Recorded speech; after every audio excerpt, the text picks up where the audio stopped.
le sud de la France. L'Occitanie. Une terre baignée de soleil, parfumée par les champs de lavande et hantée par d'anciens secrets. Depuis des siècles, des murmures résonnent à travers ces vallées et ces villages médiévaux. Ils parlent d'une époque où l'essence même du christianisme a cherché refuge au milieu de ces collines. Serait-ce vrai? Des descendants de la famille du Christ auraient-ils trouvé refuge dans cette terre mystique? Des Pyrénées à la mer Méditerranée, l'Occitanie est depuis longtemps un carrefour de cultures et de croyances. Les Romains y ont laissé leur empreinte, tout comme les Wisigoths et les troubadours. Pourtant, sous ces couches d'histoire, des récits plus anciens se racontent. Des légendes murmurées par le vent font allusion à une lignée sacrée, un héritage caché dans la trame même de l'Occitanie. L'air lui-même semble chargé d'une énergie palpable. Les pierres anciennes murmurent des rituels oubliés, et la terre elle-même semble vibrer sous le poids d'histoires indicibles. Marie-Madeleine, la femme la plus proche de Jésus, aurait-elle trouvé réconfort et bu sur ces rivages après la crucifixion? La question reste en suspens.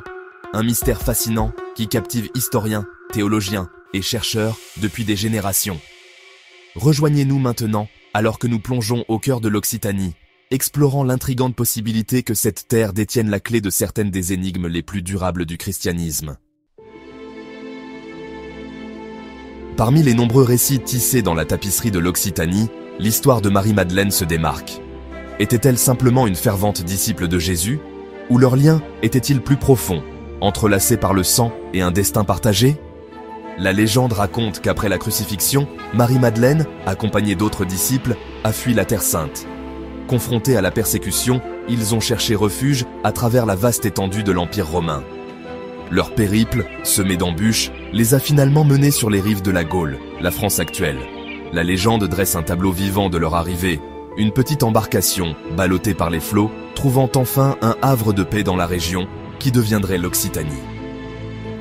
Parmi eux se trouvait Marie-Madeleine, portant en elle non seulement le deuil de la perte, mais aussi le poids d'un profond héritage spirituel. Elle trouva refuge dans la région de la Sainte-Baume, cherchant le réconfort dans une grotte isolée, nichée au cœur d'une chaîne de montagnes imposantes.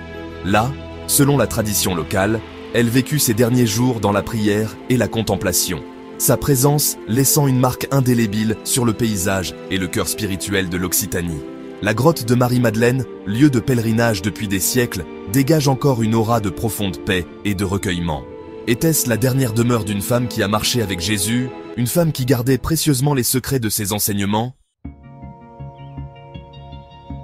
Des siècles après la supposée arrivée de Marie-Madeleine, un nouveau mouvement spirituel émergea au cœur de l'Occitanie, les cathares. Ces purs ont remis en question l'autorité de l'Église catholique, prônant un retour à ce qu'ils croyaient être les véritables enseignements de Jésus. Leurs croyances, imprégnées de gnosticisme et de dualisme, résonnaient avec la sagesse antique qui semblait imprégner le sol même de l'Occitanie. Les cathares croyaient en la réincarnation, à l'égalité des hommes et des femmes, et à l'importance de l'expérience spirituelle directe sur les dogmes religieux. Ils rejetèrent le monde matériel, privilégiant la quête de l'illumination spirituelle. Leurs enseignements auraient-ils pu être influencés par une lignée de savoir transmise de génération en génération, provenant peut-être de Marie-Madeleine elle-même? Certains pensent donc que les cathares étaient lancés les gardiens d'une relique sacrée, le Saint Graal, symbole de sagesse divine et d'illumination spirituelle. Le Graal, souvent représenté comme un calice ou un plateau, représente la quête de la vérité spirituelle et le potentiel d'union divine. Cet objet sacré aurait-il été confié aux cathares, cachés au sein de leurs communautés isolées, dispersées à travers les paysages accidentés de l'Occitanie? La persécution des cathares par l'Église catholique, culminant avec la croisade des Albigeois, ne fait qu'approfondir le mystère entourant leurs croyances et leurs pratiques.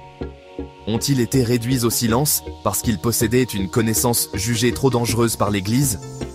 La question persiste, résonnant à travers les ruines des châteaux cathares qui parsèment le paysage de l'Occitanie.